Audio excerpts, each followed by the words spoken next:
بسم الله الرحمن الرحيم. دویمه قاعده ماده نمبر 2 العبرة في العقود للمقاصد والمعاني لا للألفاظ والمباني. عقود کی اعتبار چی دا با مقاصد او معانی لري الفاظ لرا او مبانی یعنی تراکیب لرا بنوي. د دې قاعده بل تعبیر دی او هغه صحیح تعبیر دی. العبرة في التصرفات عقود بزماني تصرفات لفظ لګولې او وجب راشيخه ولي تصرفات سيدي او عقد لګول ډیر ندي برابر. العبرة في التصرفات للمقاصد والمعاني لا للألفاظ والمباني. یو بل تعبیر دی الاعتبار في العقود بمعانيها. یو بل تعبیر دی في العقود يعتبر المقصود. عقود کی کم مقصود بھی هم هغه معتبر وي وعليه يبني الحكم هم پاغه معنی بنا د حکم کیږي. د الفاظ وضاحت پدې کې اول لفظ عقود دی. عقود د عقد جمع ده خپل معنی ده تړل دوا یا ډېر اشیاء یو ځای کول غوټول ورکول. علماوی تعریف کړي فقه المعاملات کی الربط الحاصل بین کلامین هغه ربط چې دوه کلامینو ترمنځ حاصل شي یا دوه کلامونه نه وي د هغې قایم مقام وي لکه ګونګ چې اشارې کوي دغه شان کتابت او ما یقوم مقامهما کالاشارة والکتابة. په داسې طریقه باندې د دوه کلامونو ترمنځ ربط راشي على وجه يترتب عليه حكم شرعي چې یو شرعي حکم به مرتب شي. منګه قدرت کی د ویو په شروع کې غساس ذهن کی دا عقد تعریف داسې کړو عبارت عن انضمام کلام احد المتعاقدين الى الاخر. دا عبارت ده د احد المتعاقدين د کلام زم کېدل اخر سره یو ایجابو کی بل پس فورا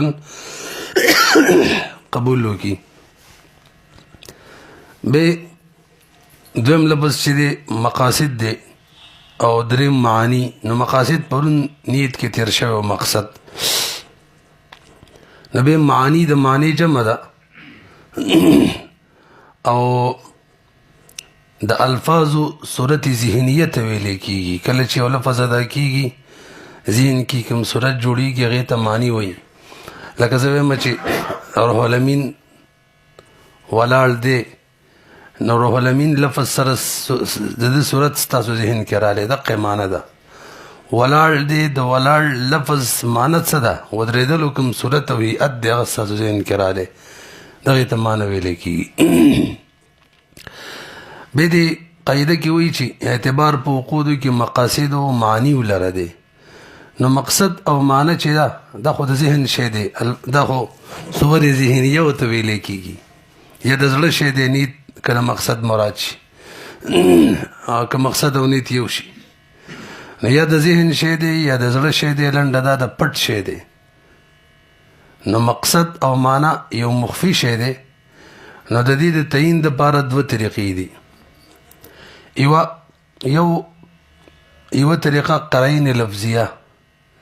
چې لفظي قرینه موجود وي او دا په دې خبره دلالت کوي چې دلته د لفظ نه پلانکې مقصد دی لفظي قرینه به موجود وي. انشاءالله تفریعاتو کې به راشي دا مسله موږ قدرت کې کړې وه چې په حواله کې په چا چې حواله ورکړلی شي محتال علیه چې ورته وایي نو ادایګي به هم هغه کوي مطالبه به هم د هغه نه کېږي او کوم چې اصل مدیون وي محیل چې ورته وایي هغه کې بری شي. او په کفالت کې مکفول کفیل چې کفیل مطالبه د هغه نه هم کېږي او کوم چې مکفولان وي د چا طرف به کفیل شوی د هغه نه هم کېږي د دواړو نه کېږي. نو په حواله کې صرف د محتال علیه نه محیل بری شي او په کفالت کې د دواړو نه کېږي. نو اوس ګورئ کچري لفظ د کفالت ذکر شو لکه زه ما به دې څه نوم دی یار جانزیب باندې 1000 روپۍ پورې دي زه ماله مې خپلې 100 روپۍ راکه نو اعزاز وایي بس زه دې کفیل شوم یا دا وایي اعزاز مې کفیل شو په دې شرط چې زه به بری یم نه لفظ د کفالت استعمال شو خو په دې شرط چې زه به بری یم دا قرینه لفظیه ده په دې دلالت کوي چې دلته مقصد څه دی مقصد د حوالې دی ځکه موږ هلته ویلو که نه که په کفالت کې د برعت شرط د اصیل ولګي که نه نو بس حواله ترې جوړېږي او که په حواله کې شرط د عدم برعت د اصیل ولګي نو بیا ترې کفاله جوړېږي نو که چېرې لفظ د حوالې ذکر شي او وایي چې هلکه زه به هم نه یم بری او د هغه نه موصله وه هغه نه مطالبه کوه ما نه هم کوه او لفظ د حوالې ذکر شي دا قرینه لفظیه ده چې زه به نه یم بری د حوالې د لفظ نه مراد کفالت دی داسې ده که برحال دغه مخفي شی چې دی چې هغه مقصد او معنا ده د هغې 2 طریقې د تعین دي 2 طریقې هغه قرائن لفظیه دویمه طریقې عرف او عادت دی بعضی الفاظ بلکې عام طور الفاظ چې دا د خلکو د عرف تابع وي د خلکو د اصطلاح تابع وي خلک دا لفظ په کومه معنا کوم مقصد کې استعمالوي هماغه مراد وي علامه شامیلی کی چې واقب چې دی لفظ د واقب چې دی والموسی والحالف والناظر وكل عاقد يحمل على عادته هر یو لفظ به عملیږي دغه په عادت باندې عرف باندې فی خطابه ولغته په خطابات او لغتو کې التي يتكلم بها وافقت لغة العرب ولغة الشرع ام لا کدی سره موافق وي او کنه وي دې ته موږ په اصول فقه کې حقیقتي متروکه عرفا وایو نو کله کله عرف کې حقیقي معنی پرېښودل شوي نو بس چې کومه معنی عرف کې مراد وي عرف کې لفظ د کومې معنی دپاره استعمالیږي بس همغه مراد وي برحال یا خو به قرائن لفظیه تعین د مقصد کوي او یا به عرف او عادت تعین د مقصد کوي مفهوم د قاعدې حاصل د قاعدې دا دی چې په عقودو معاملاتو کې اصل اعتبار مقاصدو او اغراض لره دی او هم په دغه مقاصد او اغراض باندې به دارومدار د احکام وي احکام به په مرتب کیږي به الفاظ دیگر کې چره د مقصد او د لفظ ترمنځ تعارض راشي د لفظ یو تقاضي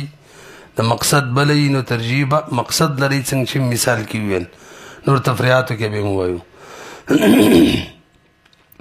د دې نه مخکې کومه قاعده تېره شوې وه الامور بمقاصدها او دا قاعده چې د دې منځ کې نسبت د کلی او د جزئی دی هغه قاعده عامه وه هغې تعلق د تصرفاتو سره او غیر تصرفاتو ټولو سره و او د دې قاعدې تعلق چې دی صرف او صرف دیو عقود ذکر کړي دي خو لږ بیا عام کو تصرفاتو سره تعلق دی بله دا چې هغه اتفاقي قاعده وه دا کومه قاعده ده علامه سیوطي رحم الله لیکلي دا اختلافي ده بعضې خلک معنی له اعتبار وکوي چې کله د الفاظو سره مقابله راشي او بعضې الفاظ له ورکوي نو هغه لیکي هل العبرة بصيغ العقود او بمعانيها وي خلاف په دې کې اختلاف دی او ترجیح مختلف فی الفروع فروعاتو کې فروعات د وجه ترجیح ورکول کېږي نو بعضې فروعاتو کې الفاظ له اعتبار وي او بعضې فروعاتو کې معنی لري اوس د دې قاعدې محل څه دی دایره کار څه دی نو ما وختیم دا خبره ذکر کړله چې العبرة فی العقود ویلې دي نو ظاهره کې داسې معلومیږي چې د دې دایره کار چې دی محل به صرف عقود وي خو صحیح دا ده چې د دې محل صرف عقود نه تصرفات په هغې کې دعویم شاملېږي دعوه دغه شان نور ابوابو کې چې هغه به د عقودو نه علاوه اعتبار پکې معنی او مقاصد لري الفاظ لره نه دې د وجه نه شرح مجله کې معین الحکام کې الفاظ د عقود په ځای باندې تصرفات لیکلي دي داسې لیکلي العبرة فی التصرفات للمقاصد والمعانی لا للالفاظ والمبانی دغه شان امام کرخی رحمه الله کوم اصول ذکر کړي په هغې کې څلورم اصل دی ناغم الفاظ عام کړي تصرفات ذکر کړي داسې لیکي هغه یعنی هغه کم اصل هغه دا دی چې الاصل انه يعتبر في الدعاوي مقصود الخصمين في المنازعة دون الظاهر دعوی ویلې دی عقود نه دی ویلې اعتبار په دعوو کې مقصود د خصمانو لري یعنی معنی او اغراض لربوي دون الظاهر ظاهر لفظ لربنوي المجموع لقواعد الفقهيه کوم کتاب دی باغ کې شروع کې امام کرخی رحم الله اصول ذکر دی موږ سره دی نو بلسمه صفه دا اصل ذکر دی هم دغه شان فقهي مسائل کې هم د دې تایید کیږي چې خبره صرف عقود پورې نه ده خاص چې صرف عقود کې دي معنی او اغراض له اعتبار وي الفاظ له دي نه وي بلکې فقهي مسائل فروعات منتخي چې د عقود نه خبر عامه ده نور ابواب کې اعتبار چې معنی او مقصود لري لکه منګه کتاب الدعوه کې ویلیو او بار لرام شي چې کله مودع دا وی چې ما مودع ته شی ودیه واپس کړی دی او مودع یې نه مني یعنی په دې اتفاق دی چې مودع د مودع سره امانتي خېده مودع وی ما واپس کړی دی مودع وی ما ته نه دی واپس شوی نو ظاهره کې کتا سوچو کې مودع چې دی کنه دا مدعی دی داوا کوي خلاف ظاهر چې څوک په خلاف ظاهر باندې ولاړ مدعی کنه نو دا خبره چې زمانه دا کوم ما سره امانت ودیا و دا ما واپس کړی دا د امر عارض دی امر عارض اثبات غواړي د خلاف ظاهری د اثبات خلاف ظاهری عدم یسلی الاصل فی صفات العارضه العدم برحال ظاهر کې دا سم معلومیږي چې دا مدعی دی دا وکي ما واپس کړی دی مودع وی چې نه دی واپس کړی دلته الفاظ له اعتبار نشته معنی له اعتبار دی په معنی کې مودع چې دی دا منکر دی او مودع چې دی دا مدعی دی څنګه مودع د دومي ماده موافق الاصل براءه الذمه اصل ذمه بری کېدل دي نو دا د اصل ولاړ چې زما په ذمه ستاسو نشته انکار کوي د ذمینه او هغه د ذمې د مشغولیت داوا کوي چې ستا ذمه لا مشغوله ده ما ته دی ودی نه د واپس کړي خیرم دی کنه نو دلته ظاهر ته موږ نه دي کتلی فقهاو ظاهر ته نه دي کتلی چې مودع مدعی کی بلکې معنا او اغراض ته کتلی دي په غرض مقصد کې هغه مدعی دی لہذا هغه منکر دی سپوږی شو لري کنه به ووري په ظاهر کې مودع چې دی مدعی دی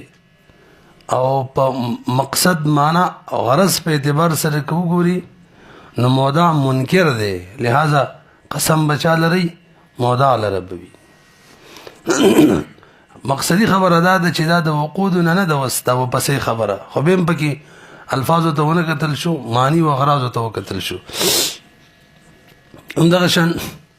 یو خزر د منګ ویلی دوه کسان به داو کی یو ازمام خزر بل ازمام خزر د دواړه غوانو سره ثابت کی خزر د چا تصدیق ونه کی هم د صفات شي بلکې د سی وای یو خزر وفات شوی مال ته پاتې میراث یو سره و ازما خزر غوانو سره ثابت کی زید میراث مستحق هم بلوي بل کسو ازما خزر غوانو سره ثابت کی او زید میراث مستحق هم دای مقصد وی نو حکم دادی چې د دې کوم میراث ته دوړو خوندانو باندې تقسیم شي دوړو به خوندان مقرر شي میراث په تقسیم کې ربع رسی او نصف رسی دلته کوم لفظ له اعتبار ورکو لفظ ته وګورو نو بل لفظ به اعتبار سره خزه د یو کېدل شي دوړو نشي کېدل خودلته لفظ له اعتبار نه دی ورکړل شي معنی او اغراض له ورکړل شوی دی او اغراض د خوندانو هغه نکاح نه ده هم میراث دی میراث کې شرکت منع نه دی عام طور میراث کې ورسره شریکی نو معنا او اغراض ته قتل شوی دی وسو کومه لګولې میراث په تقسیم کې سم خزم نه د نکاح قصه نشته تاسو پوه شولې برحال ثابت شوله یو بل مثال موري اوس متولی وقف چي دی دا داوا وکي چې د وقف کم آمدنی ده اما د واقف په بچو خرج کړي دا او د واقف بچی انکار کوي نه د خرج کړي دلته ظاهره کې دا مدعی دی د واقف چې ما خرج کړي دا مدني او هغه منکرین دي نه د خرج کړي خو به واقف چې دی دا منکر حسابيږي نو لفظ ته نه دي کتل شوی لفظ کې هغه مدعی دی معنی اغراض ته کتل شوی ځکه دا غرض او مقصد دا دی چې زما ذمه بری ده څنګه چې و ماده منګ ویلې وال اصلو برات ذمه نو معنا او د اغراض په اعتبار سره هغه منکر ته نو بس فقها هغه ته منکر ویلې دي مسله کې برحال ثابت شول چې صرف وقود کې نه نور تصرفات کې اعتبار الفاظ او مبانی ولرنی بلکې معنی او مقاصد ولري ورسېدلې البته دې ماده کې یو قید لګول دي هغه دا چې اعتبار به الفاظ ولرنی معنی او غرض ولربوي خو بل شرط باندې چې دغه غرض او معنا د شریعت مخالف نه کچره غرض او معنا د شریعت مخالف و به بولې څه اعتبار نه لکه دا مسله مونږ ویلي و په قدرت کې ستاسو ذهن کې وي کله چې بیا فاسده وشي دغه په احکاماتو غټ حکم دا دی چې مشتری به مبیا بای ته واپس کی او بای به سمن مشتری ته واپس کی دا ذهن کې شته کنه او دا واپسی په دې سوچ باندې چې دا بیا ختمول دي شریعت متعین کړي دی دا جهت باندې درنو کو دي جملې چې مشتری دی مبیا واپس کی دا مشتری چې مبیا بای ته ور کوي دا د بای واپس کول دي شریعت دا جهت تعین کړی دی سمن چې بای واپس مشتری ته ور کوي شریعت دا جهت تعین کړی دی چې دا اصل کې د سمن واپسی ده بس تاسو پوهیږئ اوس که د مشتری را پاتېږي او بای باندې د مبیا خرڅ کی په نویو پیسو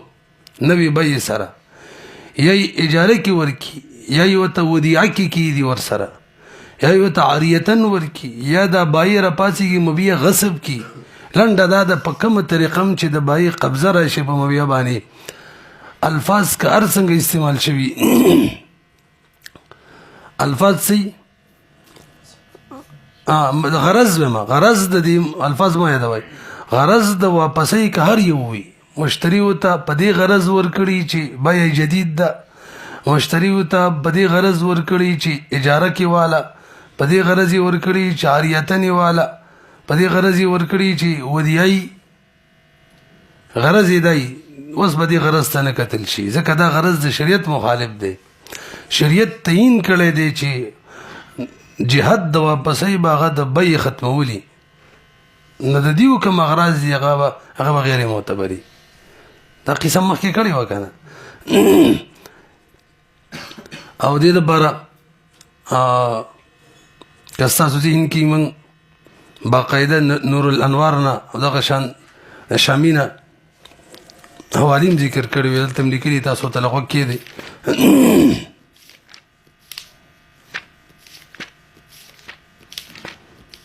دا یې فاسده کې وکړه شامي کې داسې دي كل مبيع فاسد رده المشتري على بائعه بهبة أو صدقة أو بيع أو بوجه من الوجوه كإعارة وإجارة وغصب ووقع في يد بائعه فهو متاركة للبيع دا بسل کې متارکه د بيع وي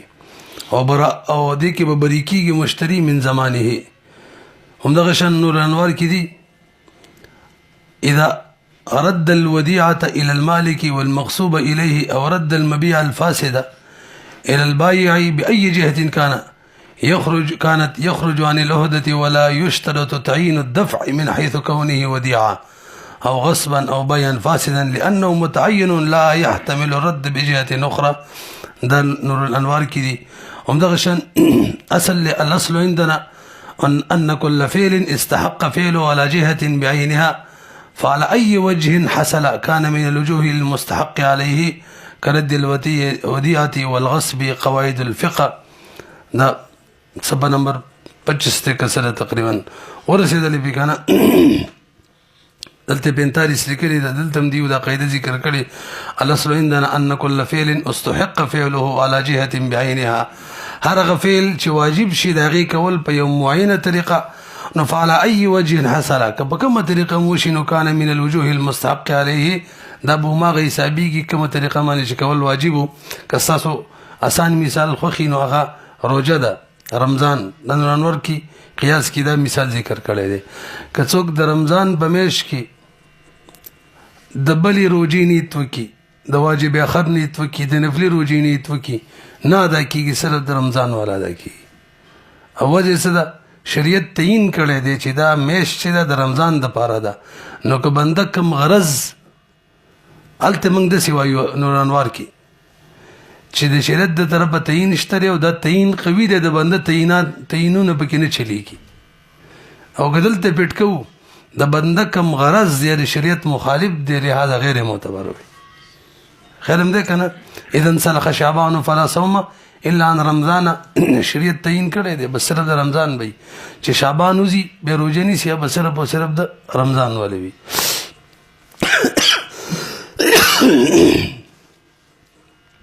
تاسو ورسېدلی مخکې راځئ. یوه بله مسله د صاحب د هدایي ذکر کړی باب المهر کې، دې کې چونکې غرض معنا او مقصد د شریعت مخالف دی نو اعتبار ورله نشته دی. قیدي کې قید حیثیت شته، قاعده کې موږ قید ولګو، اعتبار معنی او اغراض او مقاصد لري، خو شریعت مخالف به بول اعتبار نه په هغې اعتبار سره. یو بل مثال صاحب د هدایي کتاب المهر کې مسله ذکر کړی او تقریبا داسې وګڼئ چې دغه ځای چې دی هدایي کې مشکل ترین ځای دی، خاص کر د مهر باب په هدایي کې ګران دی، هدایي نکاح کې دومره ډېر ګران نه دی، خو بهرحال نورو مسایلو په اعتبار سره ګران دی، بیا پکې دا مسله ګرانه ده. حاصل د مسلې دا دی چې یو سړي زید د ښځې لپاره 1000 روپۍ مهر مقرر کو او باقاعدې ښځې ته 1000 روپۍ مهر نه دی ورکړی. تاسو ته پته ده قبل الدخول که طلاق واقع شي نو بیا د ښځې نصف مسمى حقي 1000 روپۍ مقرر کو 1000 درهمه، نو که قبل الدخول طلاق واقع شي د ښځې حق به څومره 500. دې کې ښځې داسې وکړه قبل القبضه، خاوند ته ویل که 1000 روپۍ زما د مهر دي امې تا ته هبه کړئ، معاف مې کړئ. هغې نه بس خاوند وله دخول نه مخکې طلاق ورکړو، قبل الدخول طلاق. قیاس تقاضا دا کوي چې ګویا د خاوند ښځې 1000 روپۍ ورکړي ځکه هغې ورته هبه کړلې، نو په ښځه لازمه ده چې 1000 کې 500 واپس ورکړي. یو خو 1000 روپۍ هم خاوند ته پاتې شولې، 500 د جب نه نورې ورکړي. د امام ظفر رحمه الله رایم ده، خو استحسانا وایي چې یار داسې ده چې سړي ته حق میلاو شو، نیم څه کې بوره ورته میلاو شوی دی، باقي سبب بدل دی، هغې ته حق ورته میلاوېدل په دې ترو باندې پکارو چې طلاق قبل الدخول له 500 د میلاو شي، او ورته میلاو شوي چې دي به طور هبه دي، بس وایي نه دي ورته کتل شي. دې ته صاحب د هدایي ولا یباله باختلاف السبب، سببونه باندې څه کوي چې سبب دغه دی او که دا دی، مقصد یې حاصل شنو.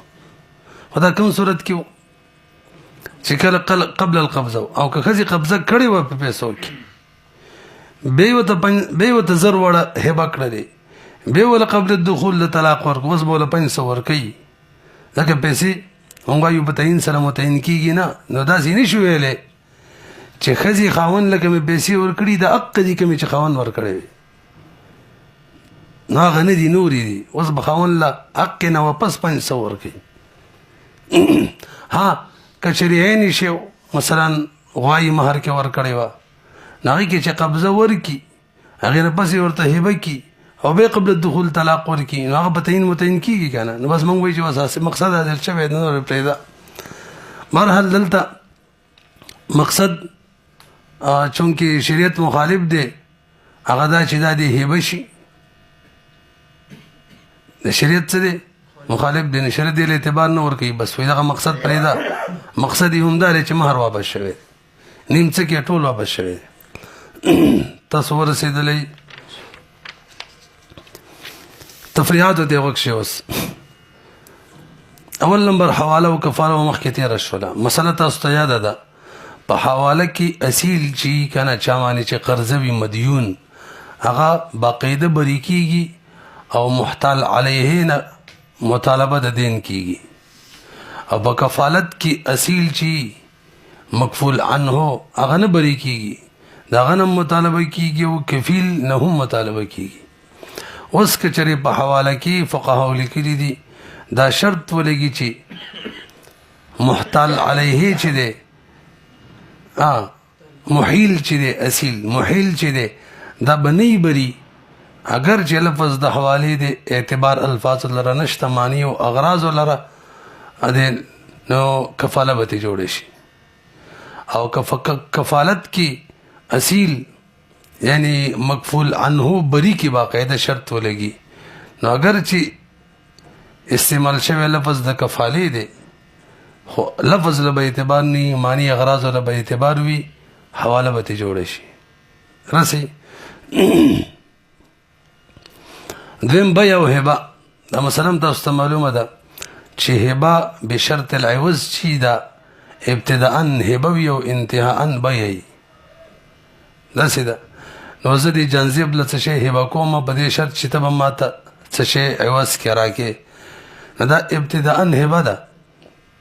لفظ د هبې دی خو معنا او غرض په اعتبار سره ده بیا ده. نو بس بیا احکام هم پکې جاری کیږي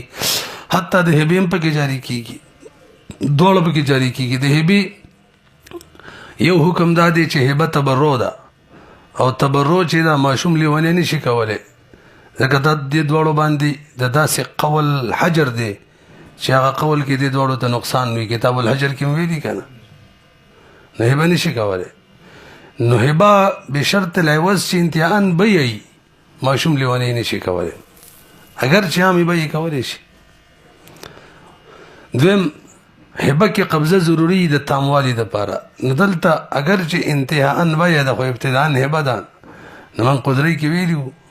که چېرې هبه بشرط العوض وي نو قبضه به په دواړو کې ضروري. دا هم هبه کوي ورته هغه چې عوض ورکوي هم ورته هبه کوي تم کېږي بعده چې قبضه وشي. دریم موږ قدرۍ کې دا هم ویلي چې د مشاع شی چې شریک قابل تقسیم هبه علی جایز وي چې اول تقسیم شي. دلته مشاع شی قابل تقسیم قبل القسمت هبه بشرط العوض هم نه ده صحیح ځکه ابتداء هبه ده خالص به وي صحیح به وي. راسي خبره مالي همدغه شان موږ دا هم ویلي د داسې یو شي هبه کول چې هغه د بل شي سره جزء متصل په شان وي لکه فصل هبه کول بغیر د ځمکې نه میوه هبه کول بغیر د بوټي نه ویلي مو که نه دا نه ده صحیح نو بشرط العوض هم نه ده صحیح چونکې انتهاء بیه ده نو د بیې احکام هم پکې جاری کیږي. هبه کې رجوع کیږي که نه بیه کې نه کیږي اقاله به کې نه دلته اوس رجوع نه کیږي ځکه انتهاء بیه ده. هبه کې خيار نه په بیه کې چونکې انتهاء بیه ده نو خيار به پکې خیر رویت وغیره. دریم تفریع چې ده هبه او اقاله ده هبه ده او بله اقاله تاسو ته پته ده چې هبه دا تصرف دی په حقیقت کې او تصرف قبل القبضه څوک نشي کولی قاعده زده شوه. اوس زه به دې جنزیب باندې کتاب خرڅ کړم ولا قبضه کې مې نه دی ورکړی او ما ته دا کتاب را هبه کې دا هبه صحیح ده نه ده صحیح ځکه کتاب یې قبضه کړی نه دی نو او هبه کول خو تصرف دی نو قبل القبضه تصرف څنګه کوي. نو دا ماته وی چې دغه کتاب چې تا نه کم ماخیستی ما تا ته هبه کو دا لفظ د هبې استعمال شو الفاظ له اعتبار نشته اغراض او معنی ولره به اعتبار وي دا اصل کې اقاله ده که پیسې نه را کړي نه به تعالی مکر کړي او زه دا قبول کوم واپس کوم به وته. قسمت او هبه لفظ به د قسمت استعمالېږي دی له به اعتبار نه غرض او معنی به اعتبار سره به هبه وي بس هماغې له به اعتبار لکه پلار بچو ته وایي دغه پلانکې شی دی خپل منځ کې تقسیم کوي نو هغوی خپل منځ کې تقسیم کړي دوه کسان درې څلورې دا په حقیقت کې لفظ یې د تقسیم استعمال کړی خو په حقیقت کې پلار طرف هغو ته هبه ده دا به هبه وي. دغه شان ورثه چې دي هغه بعد الوفات تقسیم کوي ښځه او نر دواړه پکې خویندې مې ورونه مې برابر یې تقسیم کړي برابر. نو یو طرف ته وګوري دا میراث تقسیموي خو بل طرف ته په دې کې بی هم ده. یو کس خپل حصه بل له ورکوي بی نه هبه ده وایم. یو کس چې دی لکه دوه کسان دي یو سړی دی یو ورور دی یو خور د ورور ډبل رسي او د خور سنګل رسي خو برابر یې تقسیم کړي. نو دا به داسې شي یو طرف ته دیو تقسیم کوي خو په حقیقت کې تقسیم نه دی هبه ده. د ورور هغه زیتي حصه خور ته وربخي هبه کوي ورته. تاسو پوهېږئ همدغه شان موږ تقریبا تازه مضاربت کې ویل هدایه ویو کې چې یو سړی بل له موږ قدرې کې ویلي یو سړی چې بل له پیسې ورکړي 3 حصې ته جوړېږي د کاروبار دپاره. یو سړی چې بل له د کاروبار دپاره پیسې ورکړي 3 حصې ته که ورته وایي ګټه پې کوه او ګټه ټوله ستا او ګوره لفظ د مضاربت استعمال کړي هلکه دا پیسې تاله مو مضاربت باندې در کوم او د دې پیسو ګټه ټوله ستا مضاربه. دا اصل کې لفظ د مضاربت استعمال شوی دی خو معنی او غرض په اعتبار سره دا قرض دی. لہذا قرض خو مضمون وي به هر حال نه که هلاک شي تاوان هم پرې راځي او ګټه به هم ټوله د هغه اګر ورته وایي دا پیسې تاله به مضاربت در کوم او ګټه ټوله مال راکوه رب المال وایي هغه هم وایي چې ټیک د ګټه ټوله ستا دا به مضاربت نه دی اگر که لفظ د مضاربت استعمال شوی اعتبار اغراض او معنی ولري دا به څه بضاعت بی که ورته وایي چې نیمه ګټه تاله نیم مال راکوه بیا به مضاربت صلح او عقود متفرقه ستاسو ذهن کې وایي موږ صلح کې ویلي دا مستقل عقد نه دی. کله صلح چې دا د کله بیې وي کله اجاره وي او کله عقد مداینه جوړېږي هغې کې به اسقاط جوړو موږ که ذهن کې وي. نو واورئ ښه ما به دې جنزیب باندې دوا وکړه تا سره کوم کتاب دی دا زما دی زه مدعي دا مدعا علیه او دا باقاعده اقرار وکړي چې یو کتاب ستا دی خو دا 1000 روپۍ درواله او پرې مې ده یا دا بل کتاب درواله او پرې مې ده. نو دلته صلح ده صلح خو دا په حقیقت کې بیا ده زه هغه ته دغه کتاب پرېږدم مال لیوله ورکوم دا ماله 1000 روپۍ راکوي مبادلة المال بالمال بیا نو لفظ د صلح دی خو معنوي طور بیا ده. حتی که ده په کور ما دعوه کړې وه او دراله بل کور راکو چې دا بل کور والا او دا راته پرېږده نو په دواړو باندې شفم کېږي ځکه بیا ده. او که زه د په کور دعوه وکړم مثلا دا زما دی دا یو مني چې ستا دی خو ما ته وایي زما هغه پلانکې کور څه دی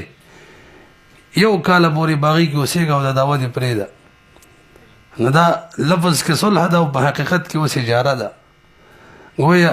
منفعت د ده د کور نه زه 1 کال پورې اخلم او بس کې موله دا کور ورکړل نه رسي. او که چېرې یعنې ان انکارین وي د په کور زه دعوه وکړم دا زما دی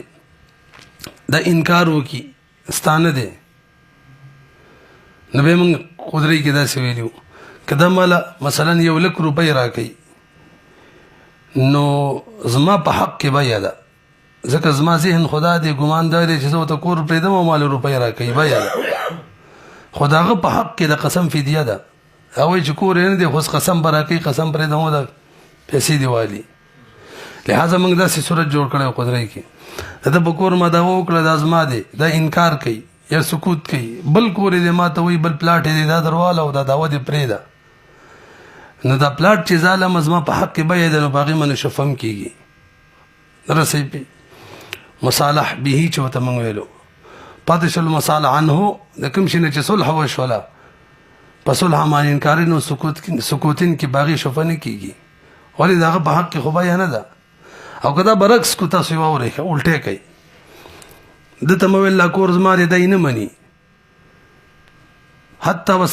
کور یې راله راکو خو ما ته وایي سبب کې راکې نو ما وله بل کور ورکو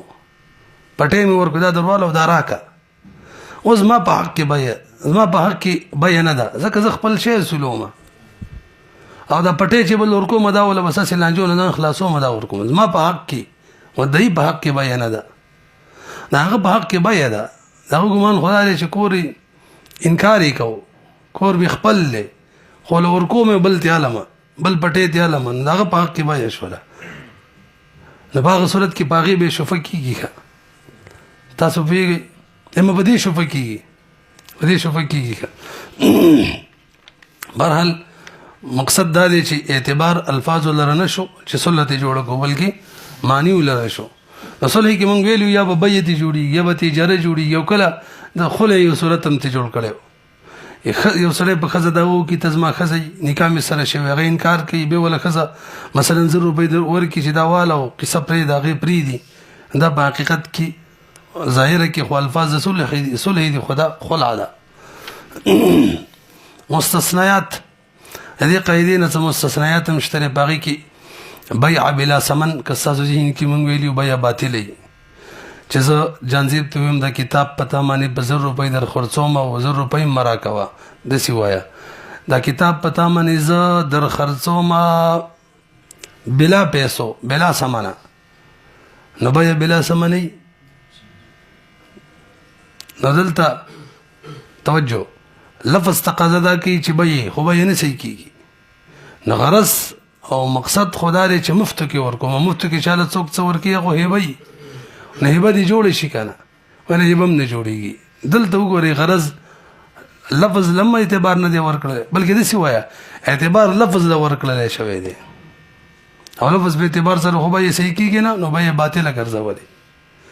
معنی ول اعتبار نه دی ورکړلی شوی چې هیبه جوړ شي، نو دا ترېنه مستثنا دی. پوه نه شوئ پې دغه شان اجاره زه ته وایم دا کور تاله په کرایي باندې در کوم د کال او بغیر د اجرت یې در کوم، دا کور ستا د منفعت دپاره شو اوسېږه پکې بغیر د اجرته، الفاظ د اجاري دي. غرض او مقصد ته که وګوري بغیر د اجرته نو دا خو عاریه ده، خو غرض او مقصد ته شریعت نه دي کتلي چې عاریه دي شي، الفاظ له اعتبار ورکړی چې اجاره ده او بلا اجرت نو بس فاسده ده نه رسې پې. اوس څه وجه ده چې دې کې موږ دغه شان وکړل، یعنی هیبت یې ولې نه جوړوو بل صورت کې، دلته تیاری یې ولې نه جوړوو؟ وایي دا قاعده له جاري کېږي چې دواړه جایز کارونه وي، دلته خو یو مباح دی یو ناجایز دی، نو حرام له ترجیح ورکړلی شه. ورسېدلو پې